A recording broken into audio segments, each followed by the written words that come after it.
अगर हमारे पास s plus P X plus p Z अगर ऑर्बिटल हुआ तो हमारा एक्स जेड प्लेन जो प्लेन होगा जो कि नोडल प्लेन बनेगा, ठीक है।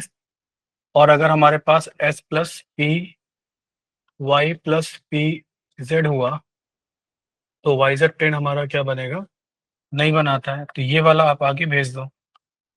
ये वाला जब आप आगे भेज दोगे तो इस तरीके से बनेगा। नेक्स्ट साइड लिखो आप लोग, और वो है एग्जाम्पल्स ऑफ sp2 हाइब्रिडाइजेशन, यही चल रहा था।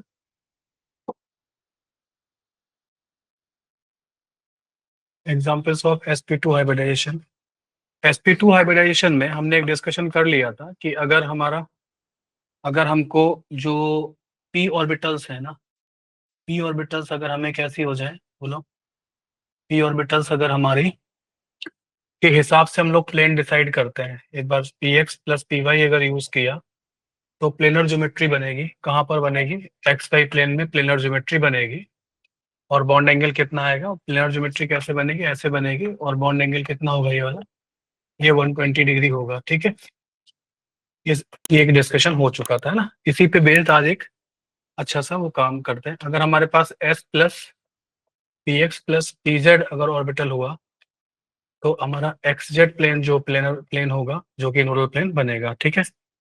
और अगर हमारे पास s plus P y plus p z हुआ तो वाई जेड प्लेन हमारा क्या बनेगा, वो प्लेन बनेगा जहां पर हम पूरा स्ट्रक्चर को डेवलप करेंगे, ठीक है।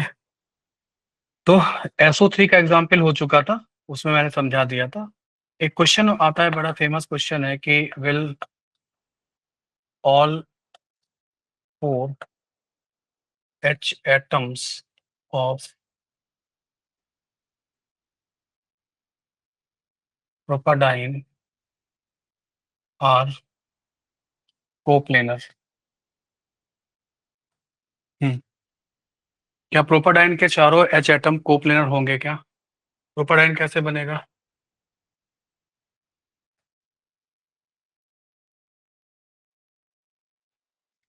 ये प्रोपेन हो गया, डाइईन है, कुमुलेटिव एल्कीन कहलाता है ना ये, ठीक है, कुमुलेटिव एल्कीन कहलाता है।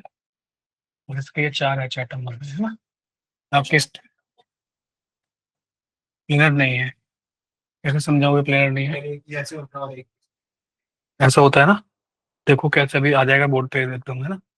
इसका हाइब्रिडेशन बताओ क्या है? एसपी है, ऑनलाइन में सबका एसपी आ रहा है। पी में कौन सा पी यूज करोगे? हाँ, एक्स कर लेते, तो पी एक्स हो गया। अब पी, इसका मतलब क्या हुआ कि ये पूरा जो लीनियर स्ट्रक्चर बनेगा वो कहाँ पे बनेगा, एक्स एक्सिस पे।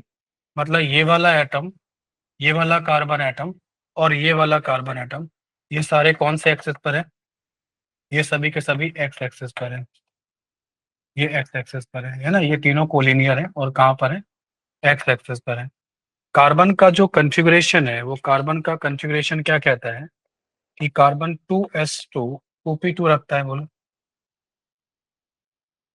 ऐसे रखता है। लेकिन कार्बन इस वाले कॉन्फ़िगरेशन से बॉन्ड नहीं बनाता है, तो ये वाला आप आगे भेज दो।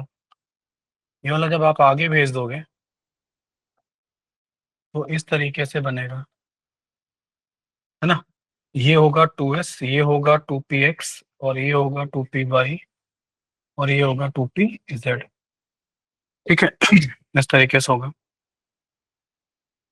तो यहाँ पर अगर हम इसको sp(x) कर देंगे तो हमारे पास 2 कार्बन की ऑर्बिटल बच जाएंगी 2py और 2pz। और ये अनहाइब्रिडाइज ऑर्बिटल है, ये प्योर एटॉमिक ऑर्बिटल्स हैं। इनका यूज हम किस में करेंगे, पाई बॉन्ड बनाने में कर लेंगे, ठीक है।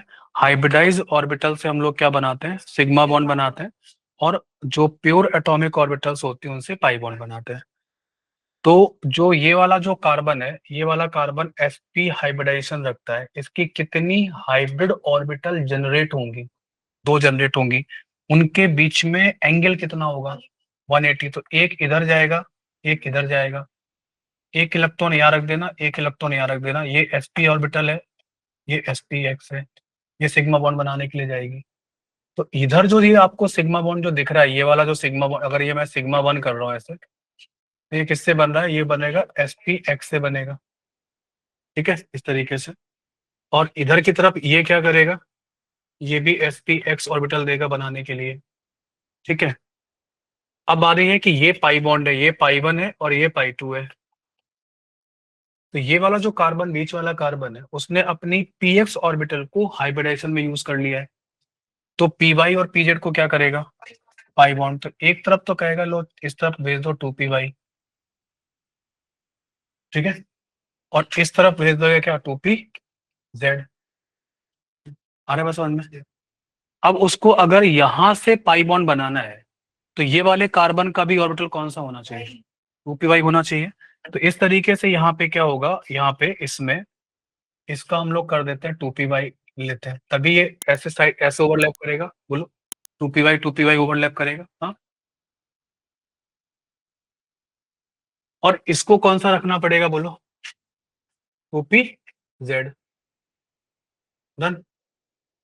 अब बारी है इस वाले कार्बन एटम की, इसका हाइब्रिडेशन बताएंगे क्या है? sp2 है। अब sp2 में इसमें एक s होगा और 2 p होंगे। p इमेजिन कर सकते हो कौन कौन से हो सकता है? px और py। z नहीं हो सकता, क्योंकि 2pz को उसने कहाँ भेज दिया है? पाई बॉन्ड बनाने के लिए। तो यहाँ पे क्या होगा? क्या होगा? px होगा और py ऑर्बिटल होगा। इसलिए इस ये जो कार्बन है ना, इसके पूरे एटम जो होंगे, ये वाले एटम्स जो होंगे, वो कौन से प्लेन में होंगे? एक्स वाई प्लेन में होंगे। ये जो प्लेन बनेगा ना यहाँ से, इसके सेंटर से, ये जो आपको दिखाई देंगे, ये प्लेन कौन सा होगा? ये एक्स वाई प्लेन हो। मानते हो? ठीक है। अब इसमें क्या होगा? यहाँ पर क्या होगा इसमें? इधर ये भी sp2 हाइब्रिडाइजेशन रखता है। तो sp2 हाइब्रिडेशन रखने पर ये s होगा और ये क्या होगा? px और py क्यों नहीं लोगे? क्योंकि ये पाई बॉन्ड बनाने में चला गया है। तो यहाँ पे कौन सा यूज होगा? px और pz यूज होगा, ठीक है। तो ये वाला जो कार्बन होगा, इस कार्बन का जो प्लेन होगा, इस कार्बन का जो प्लेन होगा वो क्या होगा? वो होगा xz प्लेन हो जाएगा। इस तरीके से अगर हम बोर्ड के प्लेन को एक्स वाई प्लेन मान रहे हैं ना, तो फिर ये बोर्ड के परपेंडिकुलर ऐसा हो जाएगा। आ रहा है बात समझ में? है ना, इस तरीके से। तो यहाँ पर क्या होगा कि ये कोप्लेनर नहीं होते हैं, इस तरीके से ऐसे बनेंगे ऐसे करके, है ना। अगर एक्स वाई प्लेन हमारा बोर्ड का प्लेन है, तो बोर्ड के परपेंडिकुलर प्लेन में क्या होगा? बोर्ड के परपेंडिकुलर प्लेन में इस तरीके से ये दो एच एटम आएंगे ऐसे परपेंडिकुलर, और ये बोर्ड के प्लेन में इस तरीके से आएंगे, ठीक है। आगे समझ में? तो ये कोप्लेनर नहीं है। और इसी को जब हम लोग उसमें ले जाते हैं, ऑर्गेनिक केमिस्ट्री में ले जाते हैं, तो हम लोग यहाँ वहां पे क्या करते हैं? वहां पे हम लोग ये स्टीरियो केमिस्ट्री में ऑप्टिकल आइसोमेरिज्म और ज्योमेट्रिकल आइसोमेरिज्म करते हैं। तो ज्योमेट्रिकल आइसोमेरिज्म देगा या नहीं देगा? क्यों? हाँ, अच्छा, पीओएस नहीं है। ज्योमेट्रिकल आइसोमेरिज्म की क्या क्या कंडीशन है बताना? पूछता हूँ मैं एक बार। क्या क्या कंडीशन है ज्योमेट्रिकल, एक पार्टिकल को ज्योमेट्रिकल आइसोमेरिज्म देनी है, उसको लोग उसके लिए रेस्ट्रिक्टेड रोटेशन होना है, चारों ग्रुप अलग होना चाहिए और प्लेनर होना चाहिए। तो रेस्ट्रिक्टेड रोटेशन है, बट प्लेनर नहीं है, ठीक है ना। ये ग्रुप डिफरेंट भी नहीं है, डिफरेंट करने के बाद भी प्लेनर नहीं आएगा। अगर मैं यहाँ पे ABCD लिख दूं तो उस तरीके से आएगा। प्लेन ऑफ सिमेट्री जो देखी जाती है ना, वो ऑप्टिकल आइसोमेरिज्म के लिए देखी जाती है। हाँ, तो ज्योमेट्रिकली तो पूछा है मैंने। चलो तो पूछ ही लेते हैं। अब बताओ, ऑप्टिकल एक्टिवली है या नहीं है?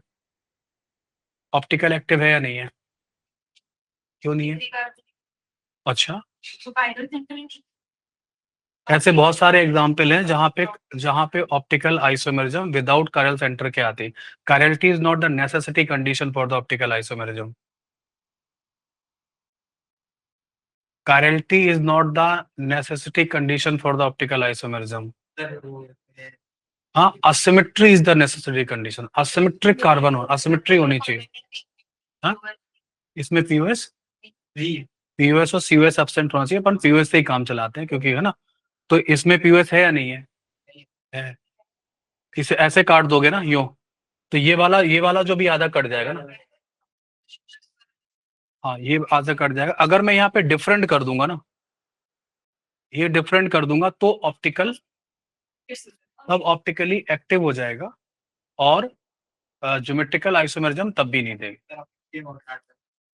हाँ ये जो होगा ना ऐसे ही हो, तो ये कभी भी होगा ना अगर अलग अलग कर भी दिए तो पीयूएस अलग अलग, पीयूएस में अगर हम काट देते हैं ठीक से वो तो प्लेन में हो तो अलग ही था, ये तो स्ट्रक्चर तो प्लेन है। हाँ मैं बताने वो सही कह रहे हो, उसका डाउट सही है। वो ये कह रहा है कि इस तरीके से होएगा, ऐसे होगा, तो इसका सैंडविच कट होगा, इसके सैंडविच कट होगा, तो ये ए आधा और ए आधा कट जाएगा। लेकिन एक्चुअली यहाँ पे जो डिफरेंट है उसकी वजह से पीयूएस नहीं आएगा, इसलिए ऑप्टिकली एक्टिव हो जाएगा। वो तुम्हारा डाउट सही है कि यहाँ पे सैंडविच कट होगा और सैंडविच कट होने की वजह से यहाँ सिमेट्री मिलेगी इस वाले सेक्शन में। बट अगर ये और ये डिफरेंट हो गए तब क्या होगा, तब ऑप्टिकली एक्टिव हो जाएगा, है ना। अभी इसमें ना तो ऑप्टिकल आइसोमेरिज्म है और ना ही इसमें ज्योमेट्रिकल आइसोमेरिज्म है, ठीक है। और ऐसा ही अगर मैं ये बोलूं, अगर मैं ये स्ट्रक्चर दे देता और वहां पे हम लोग जब ऑर्गेनिक में काफी फास्ट पढ़ाते तो हम लोग बोल देते कि even number of pi bonds है तो प्लेनर नहीं होगा और odd number of pi bonds है तो प्लेनर हो जाएगा।